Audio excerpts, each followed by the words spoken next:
So what we're going to do now is our second part of our lesson today on Thursday, February the 25th. We're going to take a look at the review of quadratic functions. So take a moment to look at your handout and your package. And as you can see, there's nothing on the chalkboard just yet. So what I'm going to do is kind of teach and just lecture just as a refresher so some of you might recall some things. One more time. In grade 10, the big idea that you were supposed to have mastered was quadratics. So a quadratic has a degree of 2. It also, when you do the table of values and you do the analysis, the second differences are all the same. And finally, what do they look like? When you graph these quadratics, they look like something like this, like parabolas. There's only 2 types of parabolas. They either open up, or in this case, they open down. So there's only 2 types. The 3 ways that we actually write the equations are as follows. The first one is called standard form. I should have left myself more room. Let's erase this stuff here. Standard form. Some of you notice that it's expanded form. The second one is called factored form. And you'll notice that some of the letters of the handout are slightly different. So this was done in grade 10. We tend to use S and T. It does not matter actually, but I'll keep it like that for the lesson. And this one is called vertex form. And all 3 ways are in some way of representing quadratics. Not all. Which ones are always can be represented? I'll put some check marks. Standard form and vertex form. The reason why factored form is not always true, let's show you an example of a parabola that does not have a factored form.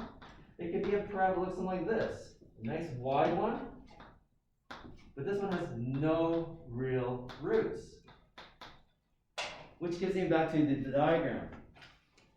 So I'm going to use the diagram to relate things, and again, hopefully the class will interrupt me if they need some help.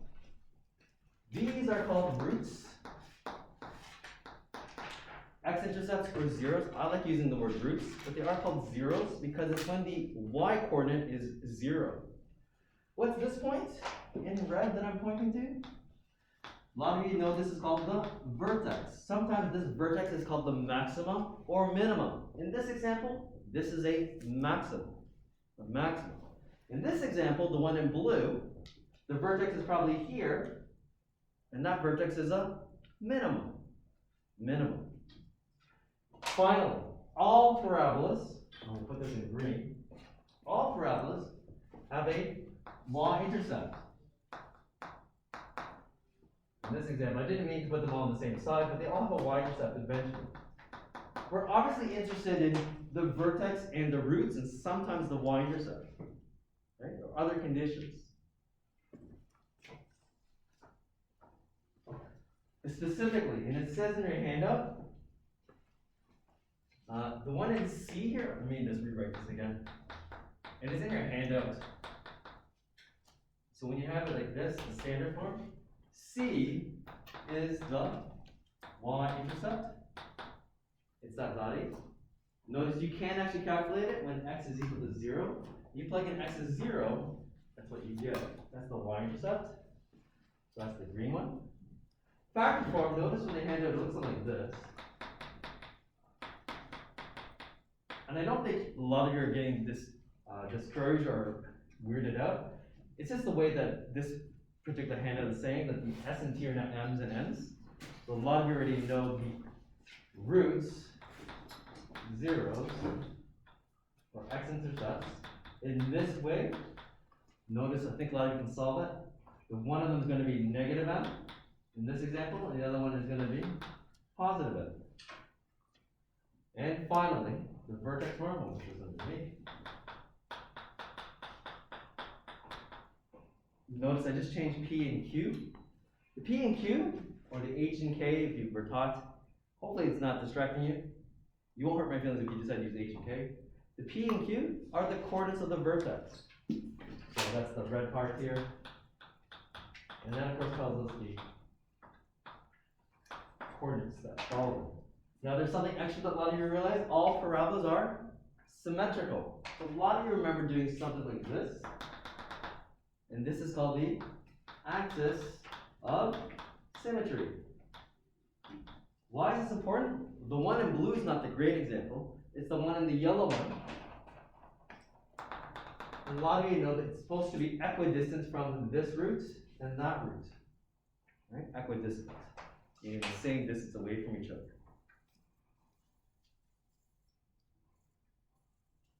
Finally, notice the only commonalities of all of these equations, the standard form, factor form, and vertex form, is that, actually use the color, we use orange. The A's tells us a lot of things about the parabola, and it's related to what I said at the beginning of our table of values. What do I mean by that? With the table of values and you do the second differences and they're all the same, if the second differences are positive, then you know the parabola opened up. If the second differences were negative, then the parabola opened down. It is connected to A because the way that I like teaching my students, although A is a value, I think of it as two elements. I don't really combine them. What do I mean? One's called orientation, and the other one's called shape. So when A is negative, it opens down. And we'll talk more in detail of what that really means. I'll write this now for us in grade 11. How do you notice as a negative? A is less than 0. What do I mean by shape? We'll talk more about that in detail. But basically, a lot of students are taught the shape. Sometimes the parabola looks narrow, and sometimes the parabola looks, and I hate to say it, wide or fat. I don't like saying those words, but they're the best descriptors that I can have. If you were taught properly last year in grade 10, narrow really means vertically stretched.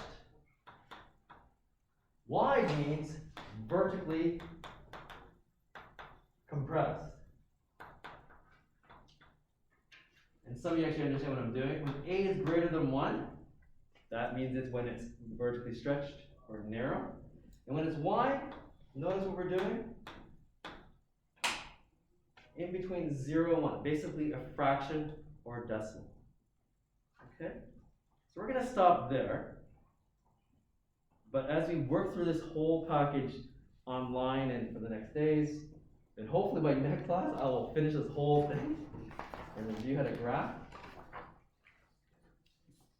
So what you can do, ladies and gentlemen, is you can try to continue this, look at the examples. Some of you know I kind of skipped one of the fundamental ones. Some of you already know, and hopefully I'm still on screen. I think I'm still there.